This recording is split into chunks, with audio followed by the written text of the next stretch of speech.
Hey there, this is Ari. Welcome back to the show. Before we get into today's episode, I want to let you know about one of the biggest hidden causes of fatigue that most people never really consider, and that is nutrient deficiencies. First of all, did you know that your body requires over 30 different vitamins and minerals in adequate or optimal amounts in order to facilitate energy production? Okay, that's a simple fact. Now, consider this pretty shocking fact. Over 9 out of 10 people have at least one deficiency in those different nutrients. Okay, now, to break it down even further, over 50% of people don't meet the recommended daily allowances for things like vitamin A, calcium, and magnesium. And if you look at data on the percentage of the population in the US that are not meeting the recommended daily allowance for many of these different vitamins and minerals, here's what we find. And this is the actual data. So you see things like deficiencies in B vitamins like riboflavin and niacin and thiamine and B12 and B6 are extremely common.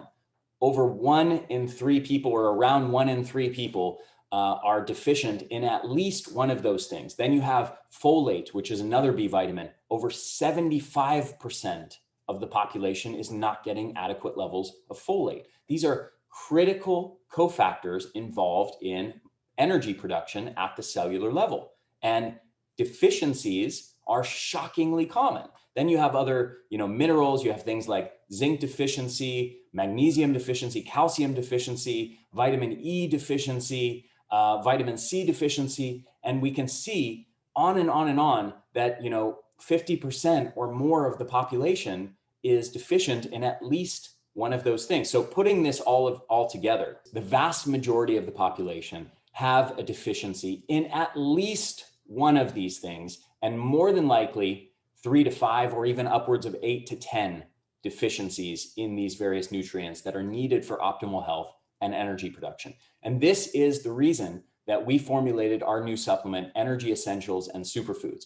It is absolutely packed with a bunch of incredible superfoods, things like spirulina, chlorella, moringa, pomegranate, blueberry extract, bilberry, all kinds of really incredible superfoods with proven health benefits from dozens and dozens of studies. But more to the point of this, it is a comprehensive, ultra premium vitamin and mineral formula with all of the absolute best, most optimal, most bioavailable forms of all of these different vitamins and minerals to make sure that every day when you take this cocktail, you are flooding your body with adequate amounts of all of these different nutrients that are needed for your cells to express optimal health and optimal energy levels. So go check it out. It's an amazing formula. I think you're going to be blown away by the results. And I think you're going to be blown away by the research behind a lot of these compounds that are in this formula. So you can find that at store.theenergyblueprint.com. And again, it's called the Energy Essentials and Superfoods. And they are, as the name implies, the essentials for optimal energy levels and health. Because if you don't have adequate amounts of these foundational nutrients that are needed for your cells to produce energy, of course, this is going to be a major hidden cause of fatigue. So go check it out, Energy Essentials and Superfoods. You can get it at store.theenergyblueprint.com. Hey there, this is Ari. Welcome back to the Energy Blueprint podcast. In this episode, I'm talking with my friend, Misty Williams, all about women's hormonal health. Now, one thing before we get into the episode, I also want to let you know Misty is hosting a summit right now, an amazing summit. I'm one of the speakers in this summit, and it's all about sleep. The summit is called Your Best Sleep Ever, and you can get access to this for free by going to, there'll be a link on the podcast page for this episode, which if you're watching this on YouTube, the link will be below this video. Or if you're listening, go to theenergyblueprint.com/Misty. That's /MISTY. Again, that's theenergyblueprint.com/MISTY. Misty. Okay, enjoy the episode.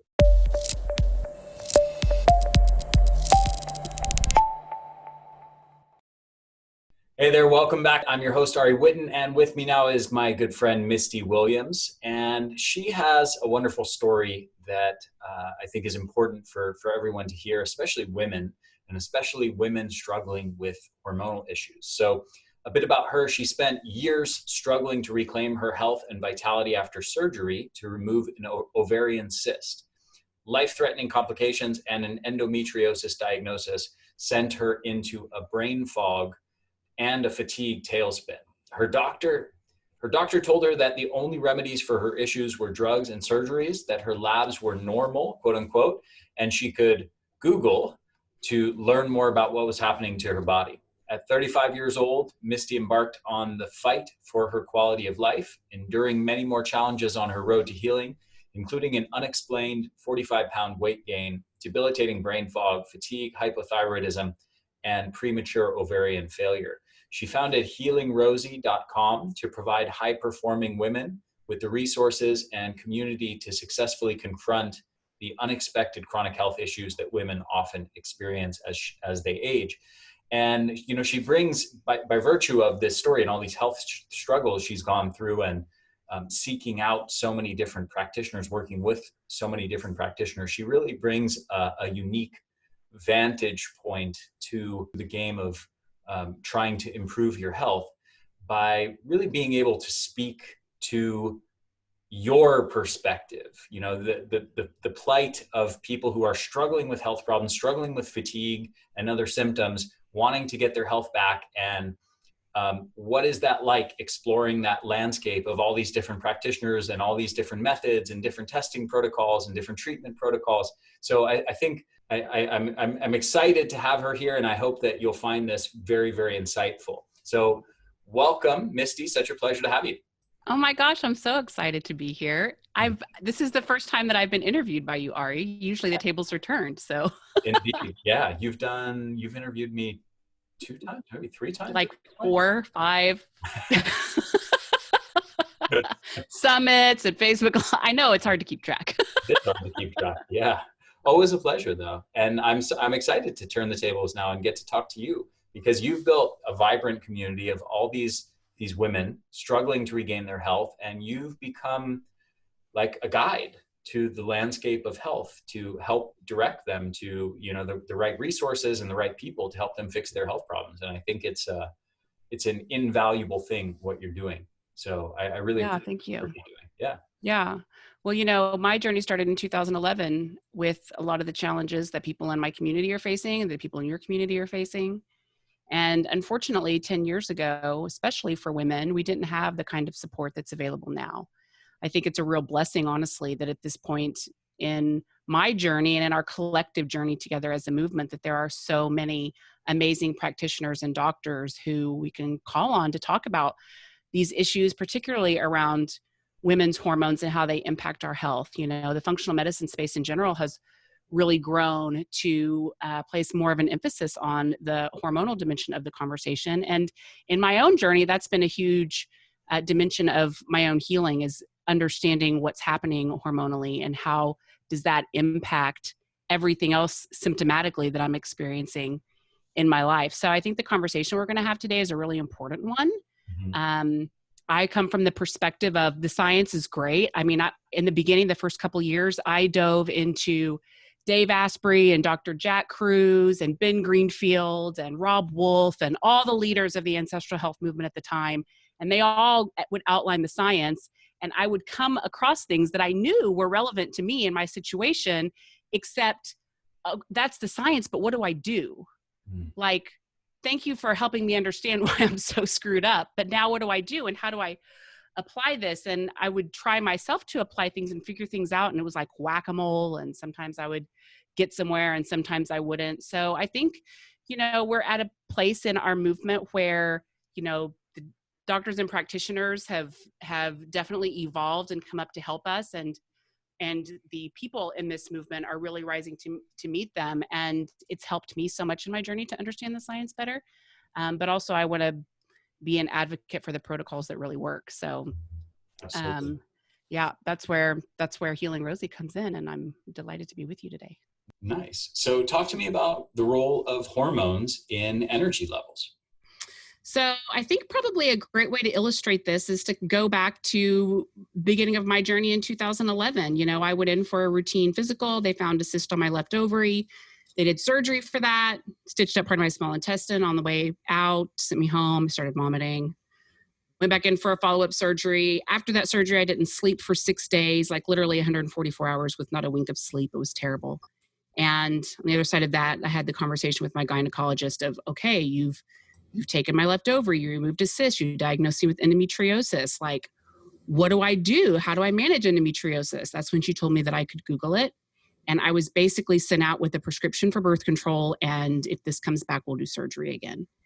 So clearly in my situation, there's a hormonal issue. Endometriosis is a hormone disease for women. But what I experienced after, I experienced some symptoms with endometriosis, but what I experienced after my own journey, the crazy brain fog, I mean, it was awful.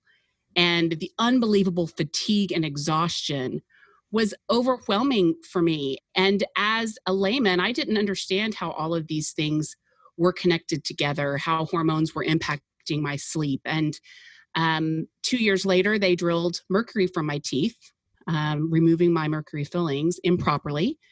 And all of that mercury went up into my brain and down into my thyroid. I actually didn't put it together until 5 years later that, oh my gosh, that's why I gained 45 pounds in 4 months, So other side of that experience and the weight gain, I'm having sleep challenges galore. I just can't sleep. And of course, that brings on the exhaustion again and the fatigue. So I've kind of hit all these little speed bumps along the way. And as I look back, I'm able to see some patterns. And that's really what I want us to talk to you about today as we kind of dive into this conversation of low hormones and our energy, because there's a lot of reasons why we feel exhausted, but there's some things that are happening physiologically in our bodies that are consistent and the same. And I think it can be really helpful to look at that. And the overriding premise or thought that I think is a good kind of guiding light for this whole conversation is there's really only one reason that we feel really exhausted. Fundamentally, a causative reason, we'll call it. And that is that our bodies are under a lot of stress, and stress can take the form of external things, or it can be internal things that are creating a lot of stress for us. So some of the external things are things that you would expect that create stress. You have a stressful job, a stressful relationship, financial pressures, you're caring for an aging parent, you've got a child with special needs, you're not sleeping. All of these things, emotionally and physiologically really stress your body. And then there's internal things that stress us out. And a lot of these internal stressors are unknown to us. We uncover them with testing and working with really great practitioners. But those internal stressors can be things like toxic food, non-food that we're eating and putting in our bodies, and it's creating a lot of stress for us. Viruses like Lyme and Epstein-Barr virus, which Ari, I know you actually dealt with Epstein-Barr virus too. Mold, heavy metals, gut dysbiosis, parasites, all of these different stressors inside of our body create cortisol. So the body doesn't really know the difference necessarily between good stress and bad stress. So some external stressors might also be things like exercise. And in the Healing Rosie community, I was a half marathoner before my surgery. So I was putting my body under a tremendous amount of stress running. And there's lots of women who realize that the thing that they think they're doing to take care of their health because of their depleted state is actually creating so much more stress for them. And so this stress creates a physiological cascade. So if you look here at the slides that I've got, I actually have a graphic that shows how your body makes hormones, including how your body makes cortisol, which is the hormone that's necessary for buffering stress in the body. So vitamin A plus T3, free T3, which is the active form of the thyroid hormone, plus LDL cholesterol equals pregnenolone. Pregnenolone is known as the mother hormone. So vitamin A plus free T3 plus LDL cholesterol, that equation is important because for 20, 30 years, I heard in my lifetime, and, if you're older than me, even longer than that, that cholesterol was bad. It turns out actually that cholesterol is really important for making hormones. So it's a very important part of maintaining our health. Many people are dealing in record numbers with hypothyroidism and low free T3. So when these numbers are affected at the very, very top of the hormone cascade, there is a ripple effect through not only this hormone cascade, but then all these physiological responses that happen inside the body. Pregnenolone makes DHEA, progesterone, and cortisol. So when pregnenolone is converting to progesterone, it can either convert over to our sex hormones, or if there's a lot of stress in the body, all of that pregnenolone and progesterone will convert over to cortisol. So what was happening in my case, and what's happened for lots of men and women, is they're going through life events, or they've got something internal going on with their body that's very stressful, and their sex hormones or their hormone, the mother hormone, instead of converting to their sex hormone, is converting over to cortisol. And you stack this with years, months and years of different lifestyle situations happening, chronic bad diet, chronic gut dysbiosis. And over time, you just have this unbelievable buildup of cortisol in your system that's so depleting to your sex hormones. And then there's just this ripple effect throughout the whole body. And we ultimately feel things like fatigue and exhaustion. And why isn't my brain working? And why am I not functioning like I did? I must just be getting older. This is what they mean, when they say that we're all just getting older. Really what's happening is our stress load somewhere is not managed well, and our body is really struggling to keep up. So what would be some of the things that would cue someone into whether their issues with fatigue and some of their other symptoms are actually caused by low hormones or not, or of abnormal hormones, let's say? Yeah, there's lots and lots of symptoms actually that tie into hormone dysfunction, and the way to do it is to test. Like I have hypothyroidism. I have several other diagnoses. I've got some markers in my labs that are showing that if I didn't have the lifestyle that I did, that I would be trending toward autoimmune disease. Fortunately, I've been able to keep all of that in check, but you don't really know without testing. You can suspect, surely if you have issues with energy, it's a hormonal issue. At some dimension of it's hormonal. Now, there's lots of ways, and we can talk about, the different ways that you address hormonal issues and lifestyle issues, but it's pretty much a given that something is off hormonally in your body if you're experiencing those symptoms. But that's just more a theoretical construct, like, okay, there's a hormonal issue going on. As a patient, what I want to know is, what do I do? How do I take this kind of information, and then what do I end up doing with this information? And I had a really hard time in my journey. Once I started hearing that perhaps it was hormonal, I just in my studies and hearing everyone talk, it was like, okay, I need to run labs, I guess, but I didn't know what labs to ask for. Finally, I got a list of optimizing labs. The labs come back, and I'm looking at these numbers, and I'm like, I don't know if this is a good number or a bad number. What do I do? So that's one of the reasons that I've made a lab tracker available to our community, and anybody can go to healingrosie.com/lab tracker and download a tracker that has all of the optimizing labs plus their optimal ranges, right? We want to know what to make those numbers mean. And they just come basically from functional medicine. What do functional medicine doctors use too? And what does functional medicine teach around these different metrics? But, testing really is the best way to start drilling in and figuring out what's going on. And with your test data, as a patient, you can start to see, hey, I'm looking here at my free T3 number. It's 2.7. It looks like optimal for free T3 in most ranges is 3.0 to 4.0. Maybe this is something that I need to look into more. Why is my free T3 low? Sometimes when you see numbers like that, there's, many dimensions of how do you fix and correct that. The first always being lifestyle, but seeing these numbers starts to give us as patients a perspective on what's going on in our own bodies. and it gives us also a perspective on how to advocate. It's the big challenge I had early on is suspecting that things are going on and then going into my doctors, all of whom were conventional medicine doctors at the time, and telling them that I wanted them to run tests, and they would run a couple of tests that it turns out really aren't indicators for what I'm even talking about. There was one doctor that I was working with.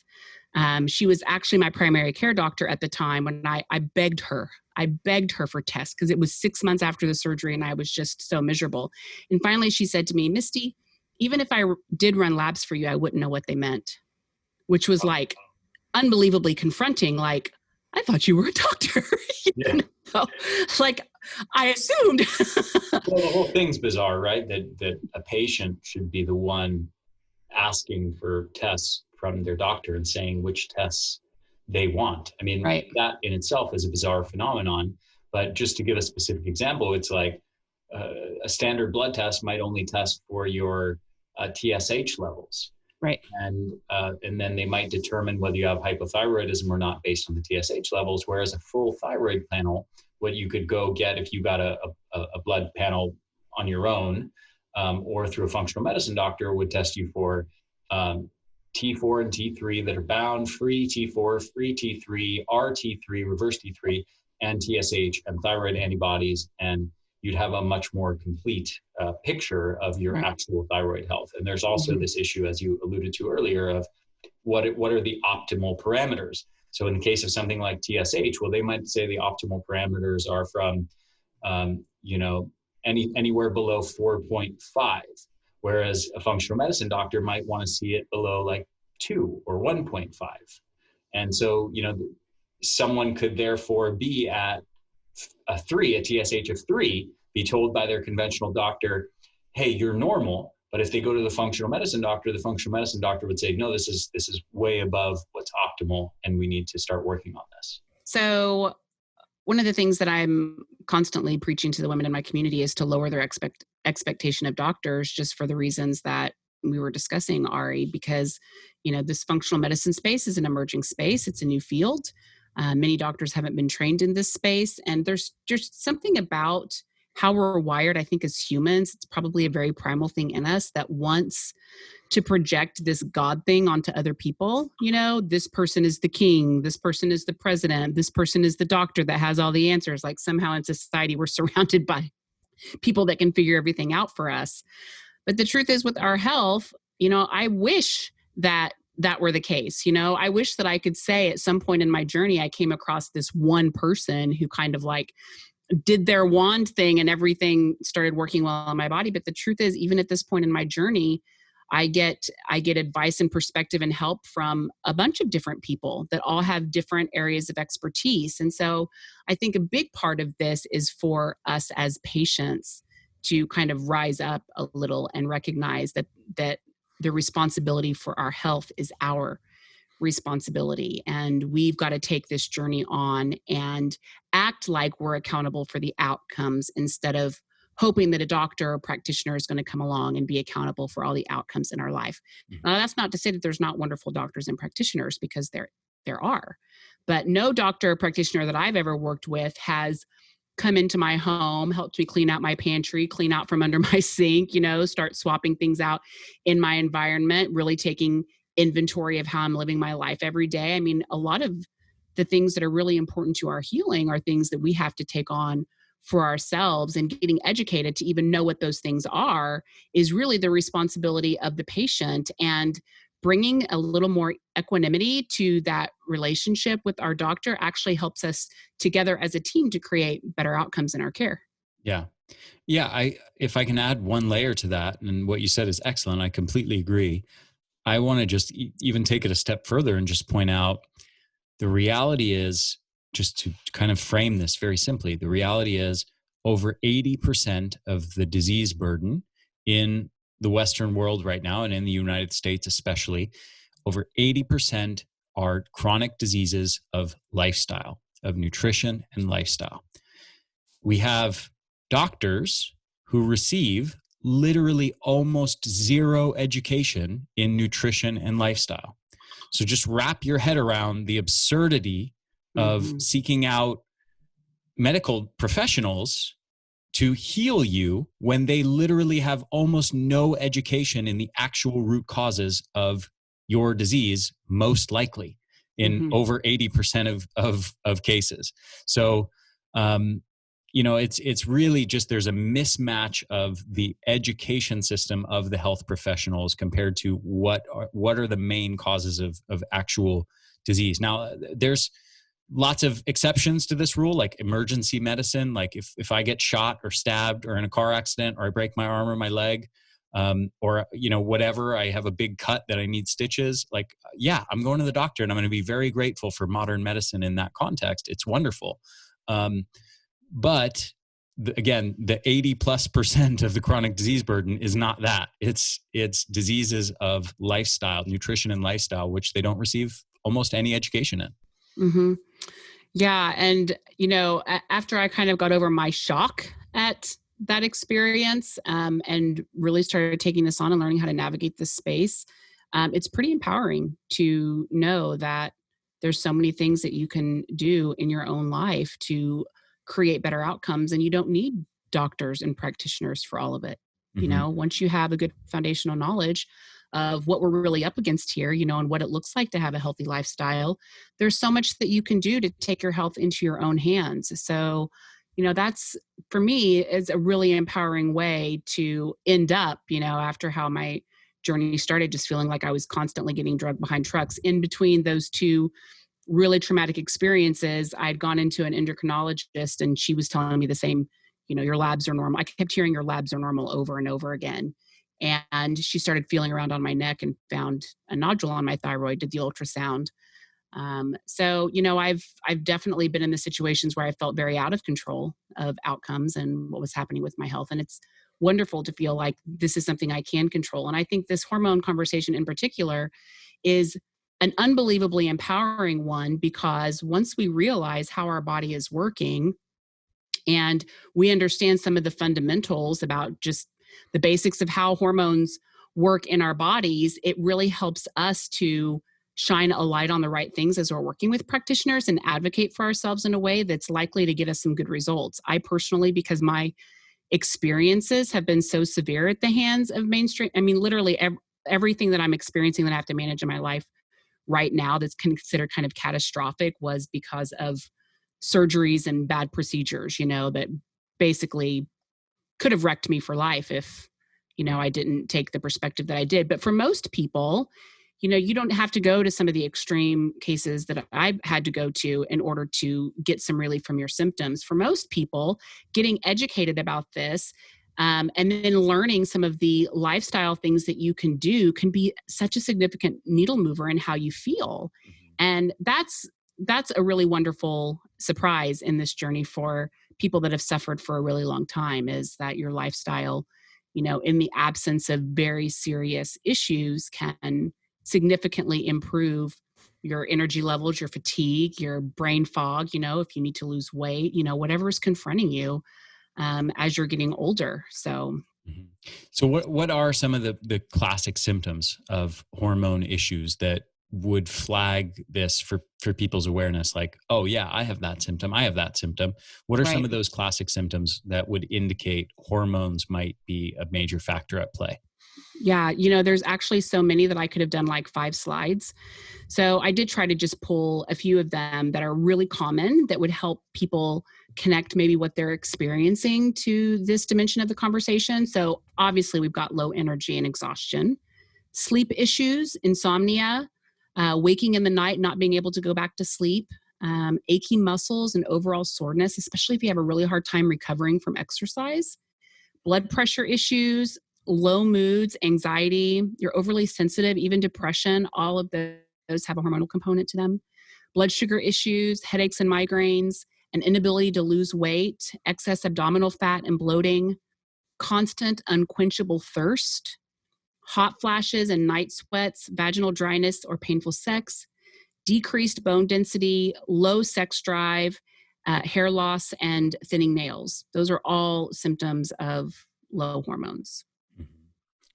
And what would you say are some of the biggest myths out there as far as hormones are concerned? Like what conceptions might people have around hormones that you think are not accurate? Well, it's interesting because you ask that question, I think about all of the doctors early in my journey who really tried to diminish what I was experiencing. So whenever I started asking questions around this hormone thing, like, how are my hormones doing? I was told often that my labs were normal, that everything was fine. There was one doctor who told me I was 38 years old. This was right after the mercury was drilled in properly for my teeth. He told me, Misty, my hormones were low. Misty, women are designed to have their hormones get lower as they age. It's perfectly natural. It's perfectly normal, which I'm looking at post-menopausal, like my hormones look like a 60-year-old woman. And I was told, it's perfectly natural for your hormones to go down.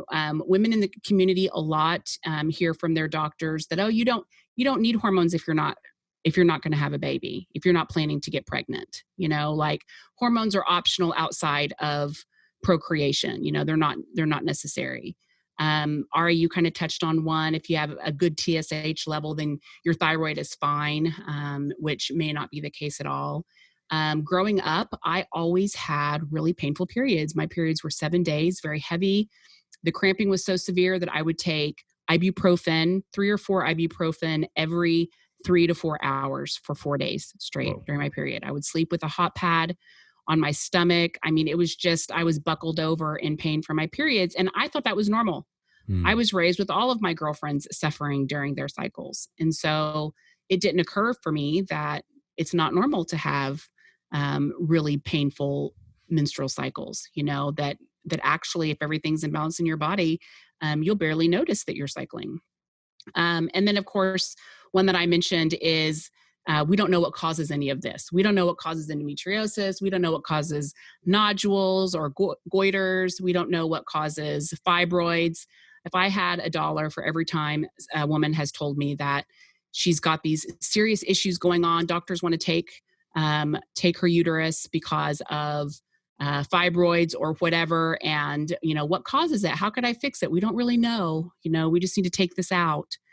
So there's a lot of myths out there around this conversation. And what it really does is make us feel powerless, right? Okay, we don't know what causes any of this. So there's nothing I can do. Nothing can be done. And nobody has any answers. It puts us in this perspective where we can't take any action around our health. And that's why a conversation like this is important, because actually there's a whole lot that we can do. Which is a beautiful segue to my next question, which is, what are those things? What is that whole lot of things that we can do to optimize hormones? Well, I would start with what I have learned in my 10-year journey to reclaiming my health and continuing to thrive is we have got to make sleep a priority. I remember about 6 months after that surgery that I told you about, working with a chiropractor, and I was utterly exhausted, my life was just falling apart. And I couldn't find anyone to help me. I had gone back to my doctors and they were all basically telling me that there was nothing that could be done. And first question he said was, Misty, tell me about your sleep. I wasn't going to bed until 2 a.m. I would sleep about 8 hours a night. Every time I woke up in the morning, I would wake up out of this just unbelievable stupor, like I was 6 feet underground, like being pulled out of this crazy sleep and just feeling exhausted, like I'd been hit by a Mack truck. And first thing he said to me was, you're going to bed at 10 and you should wake up feeling refreshed. Like you should wake up in the morning and the birds are chirping outside. Mm-hmm. And at that time in my life, it was like, what? Because I had never experienced that as a teenager. I don't remember experiencing that. I don't really remember before that what waking up in the morning was like for me. But I hated mornings, and that was what I believed. I believed that I hated mornings and that mornings were terrible. I believed that I was a night owl and I was wired to be up all night. And it turns out that some people are wired to be up till 1 or 2 in the morning. And you'll know that you're one of those people if when you wake up 7 or 8 hours later, you feel refreshed. That's not many. That's not many of us. So getting good sleep is a very, very important part of having good hormonal health. Your body makes hormones in that first 3 to 4 hour window of sleep for you. So however you're genetically wired. So 10 to 2 a.m. for most of us is when your body makes hormones. Look at my situation where I'm not going to bed until 2 a.m. Right? So we're just setting ourselves up to add insult to injury and to be in a constant state of depletion when we're not prioritizing getting good sleep. So that's really my number one thing. I talked to Dr. Roger Murphy. He deals with autoimmunity and fibromyalgia, really, really serious cases. Before he works any protocols with the men and women in his practice, he gets people sleeping, because no healing can happen if you're not sleeping. So it's a topic that I've become really passionate about. I think it's hugely, hugely important to this conversation. You can take all the great hormone supplements and have a great hormone diet, but if you're not sleeping and giving your body time to make those hormones, it's all for naught. So we've got to be sleeping. We touched a little bit on the next one, cleaning up your diet of processed foods and chemicals that are increasing your toxic load. One of the things that I had to work really hard on in order to regain my own health is detoxing. And we're not talking, I grew up in a culture with a bunch of achievers, and they were constantly talking about doing cleanses, right? And there was the master cleanser where you don't eat for 10 days and you're just drinking this lemon water cayenne mixture and different kinds of juicing and all of that. But when you're doing deep detoxification, it's actually a lot more involved than that. And for most of us, it's a really necessary part of getting well. So cleaning up our diet, cleaning up our environments of all the toxic things that are making it really hard for our body to do its job is a super crucial part of all of this. And then doing the right kind of detoxing so that the toxic load we're experiencing isn't so heavy. Fresh air and exercise is huge. Movement in general is huge for our bodies. Most of us are spending way too much time indoors, and the air inside is so toxic. So getting outside and moving and getting fresh air does wonders for the soul. There's a reason why so many people in our space talk about things like forest bathing, because it's really beneficial to our mental health and creates this cascade of effects in our body when we just get outdoors. And then we ended up touching on this, Ari, when we started talking about lab testing and everything. But I think it's super important that if you're really committed to your health and you have found yourself stuck for a longer period of time and you're trying different things and it doesn't seem like you can really get traction, you really need to test and not keep guessing, because when you start testing and seeing the patterns in your labs, it can give you so much clarity around your next move. It can help you as a patient to know what kind of doctor you need to be looking for. It can help you to know what you need to be studying and seeking out for yourself. Even to this day, I work with wonderful doctors now. I bring up probably 60 to 70% of the things that I work on with them. And I wish I could say that there was someone that I worked with that, is catching all the things that I'm catching as we're looking at labs together. But it just seems that when you come to the table with good lab tests and really advocating for yourself around those tests, you're going to have better outcomes. So testing is huge. I've been able to stop the whack-a-mole experience by really leaning into testing. It can be hard because there's so many different modalities out there, and there's a little bit of woo in our space, and I like the woo, but did those 10 acupuncture treatments really help me move the needle on my health? Sometimes you don't know. Mm-hmm. And, I just spent $100 a pop for those 10 acupuncture treatments, right? So testing has been really, really helpful in my own experience. And you hear some of the best practitioners in our space also waving that flag. So testing is super important. And then find a doctor who will be your partner. This to me is like the game changer when you can find someone who's really going to partner with you. If you're having an experience as a patient where the doctor that you're working with is minimizing testing, is poo-pooing everything you say, is not showing that they want to get behind your health goals. Hey, I don't want to be chronically overweight and unable to lose weight. I don't want to be exhausted all the time. I don't want to have this brain fog. If what you're getting from your doctor is kind of like, well, I can prescribe antidepressants for you. You seem really upset.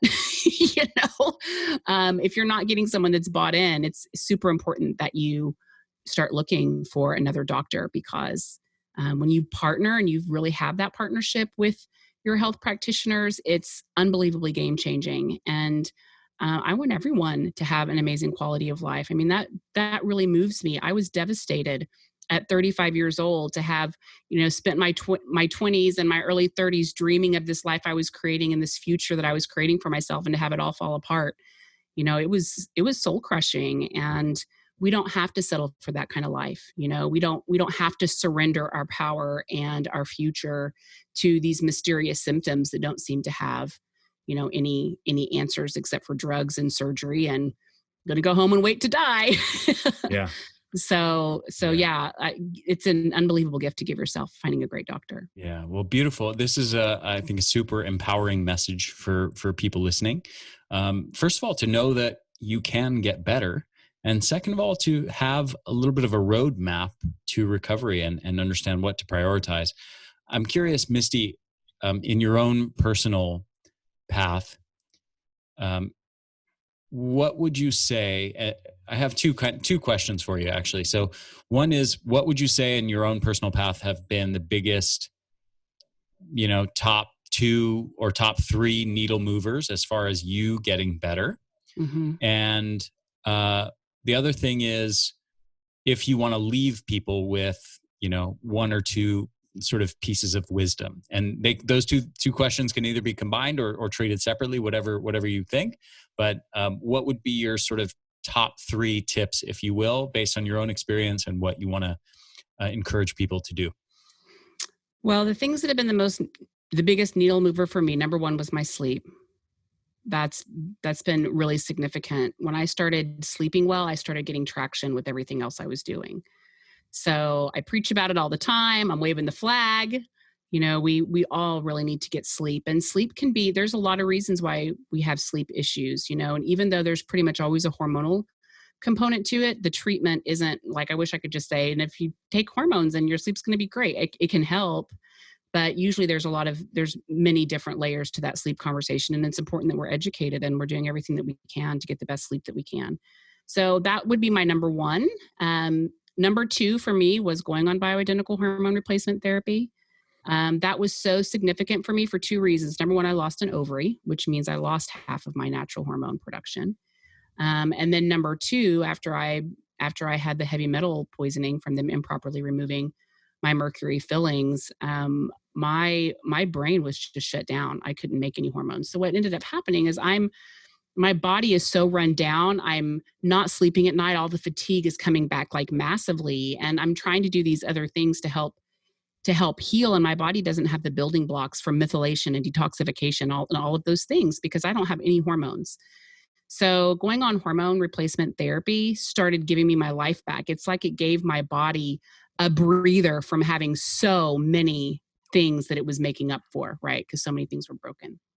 So for me, hormone replacement therapy was huge. Now I had to go on it at 38 years old. And typically there's a lot of interventions you can do to keep you from having to do bioidentical hormone replacement therapy that young.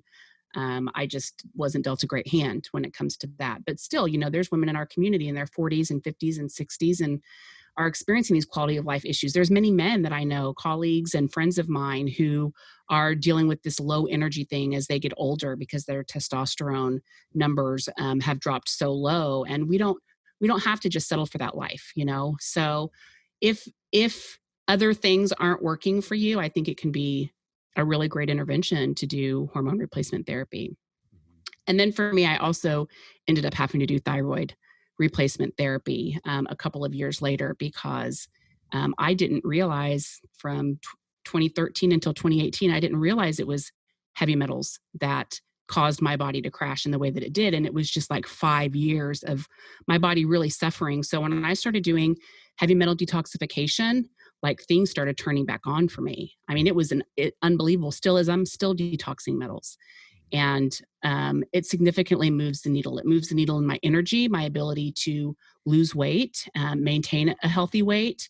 It affects brain fog for me, clearing up my thinking, making my mind really sharp. Like it was shocking the first time I started doing a detox protocol to see my body responding. So this toxic issue that we have, whether it's metals or environmental toxins or mold or whatever else, it's taking an unbelievable toll on our health. And most of us don't even realize that we're dealing with these burdens. And I certainly didn't, even being like so committed to, figuring things out and learning, I didn't connect the dots on those until, 5 years after. So those are the three things that I would say have been the biggest needle movers in my own experience. Beautiful.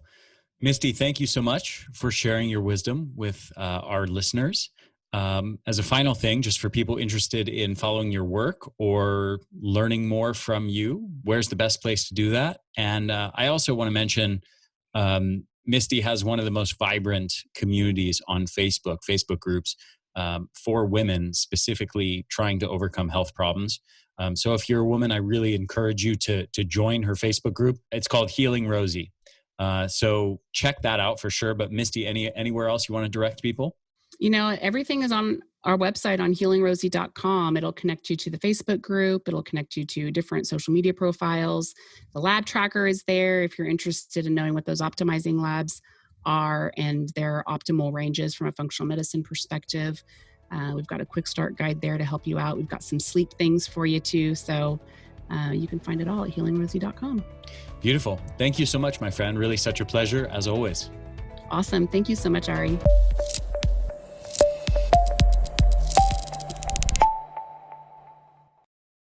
Hey there, this is Ari again. Thank you so much for listening to this episode. I hope you enjoyed it.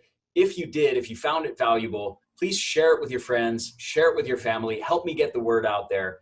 Also, if you're on YouTube, make sure to hit the subscribe button and hit that little bell to get notifications every time we release a new video or new episode of the podcast. And if you're listening to this, make sure to subscribe to this podcast on iTunes or on your favorite podcast app.